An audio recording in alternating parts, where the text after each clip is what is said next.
नमस्कार, खबर समय जगत में आपका स्वागत है। मैं हर्षिता जौहरी। आइए नजर डालते हैं देश प्रदेश से जुड़ी तमाम खबरों।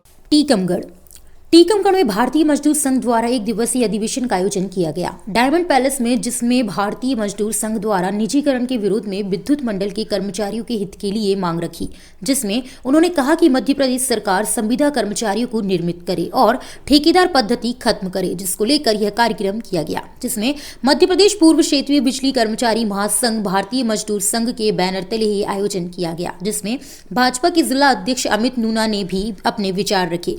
प्रदेश मंत्री किशोरी लाल रैकवार, कर्मचारी महासंघ के जबलपुर से आए पंडित राजकुमार नायक ने अपने विचार रखे।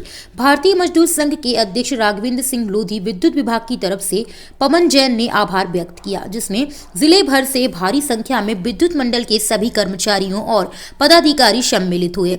इस कार्यक्रम के संयोजक मनोज अवस्थी ने भारतीय मजदूर संघ के सभी साथियों से आगे संघर्ष करने को कहा। मनोज अवस्थी। आज जो कार्यक्रम हुआ है सर, किस संबंध में कार्यक्रम हुआ है?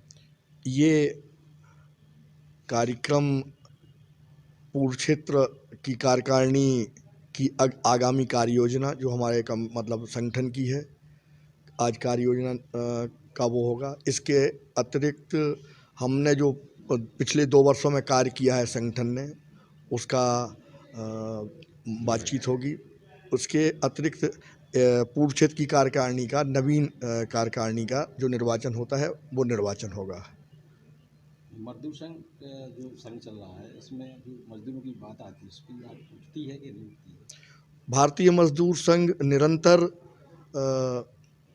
जमीनी स्तर से मजदूरों के हितों के लिए निरंतर संघर्षरत रहता है। यही हमारी रीति नीति है। त्याग, तपस्या और बलिदान में हमारा आदर्श वाक्य है, जिसके ऊपर हम लोग कार्य करते हैं। और क्या नाम सर आपका? किशोरी लाल रैकवार, प्रदेश महामंत्री मध्य प्रदेश बिजली कर्मचारी महासंघ एवं प्रदेश उपाध्यक्ष भारतीय मजदूर संघ मध्य प्रदेश। ये अधिवेशन का किस संबंध में सर? ये हमारा अधिवेशन श्रमिक समस्याओं की चर्चा के लिए एवं अगले 2 वर्ष के लिए कार्य योजना बनाने के लिए तथा नए निर्वाचन इसमें संपन्न होते हैं। कंपनी स्तर की जो हमारी पूर्व क्षेत्रीय बिजली कर्मचारी महासंघ है, उसके 2 वर्ष के चुनाव होंगे। और कहाँ हुआ अधिवेशन? अभी इसके पहले हमारा अधिवेशन जबलपुर में हुआ था, लेकिन ये जो कोरोना काल रहा, इसमें हमारी वर्चुअल बैठकें होती रहीं। हमारी प्रदेश पदाधिकारियों की 3 बैठकें भी हमारी वर्चुअल हुई। इसके पहले हमारे विभिन्न स्थानों पर कार्यक्रम हुए थे। आगामी समय में हमारी प्रदेश कार्य समिति की जो बैठक है जबलपुर में संपन्न होगी। हमारी जो शेष 4 कंपनियां हैं, उनके भी निर्वाचन ग्वालियर, इंदौर, भोपाल और चचाई में शीघ्र संपन्न होगी। उनकी अलग अलग तिथियां तय कर दी गई। अधिवेशन कराए जाएंगे, सभी के अधिवेशन संपन्न होंगे।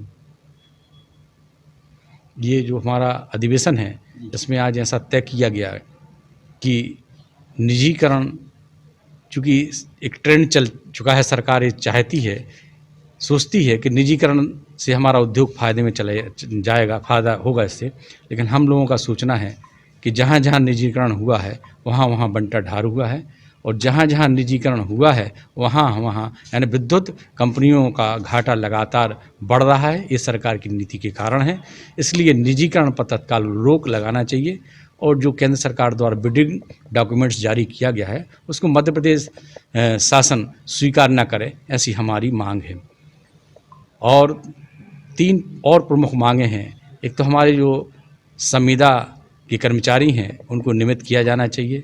आउटसोर्स के कर्मचारियों के लिए एक नीति बनाकर उनका कंपनी में सम्मिलन किया जाना चाहिए। और विद्युत कंपनियों की एक संरचना प्रदेश स्तर पर बनाकर नई भर्तियां शीघ्र की जाना चाहिए। अगर इस उद्योग को बचाना है तो जितनी जल्दी भर्तियां की जाएंगी, जितनी जल्दी इस कंपनी का, इस ऊर्जा विभाग का इसमें संरचना बनाई जाएगी, उतने ही फायदे में हमारी विद्युत कंपनियां रहेंगी।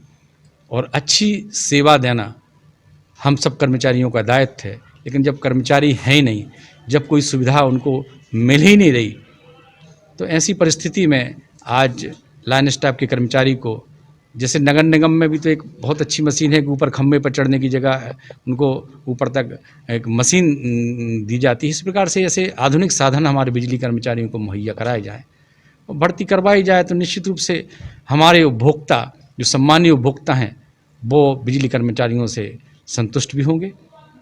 और अन्यथा अगर निजीकरण किया जाता है तो इस प्रदेश की बिजली सबसे महंगी होगी और ये जब बिजली महंगी होगी तो सबसे पहले बिजली की मार उपभोक्ताओं पर पड़ेगी और उसका खामियाजा इस प्रदेश की सरकार को भुगतना पड़ेगा। टीकमगढ़ से समय जगत के लिए परशुराम अहिरवार की report. For latest news, subscribe to our channel and press the bell icon.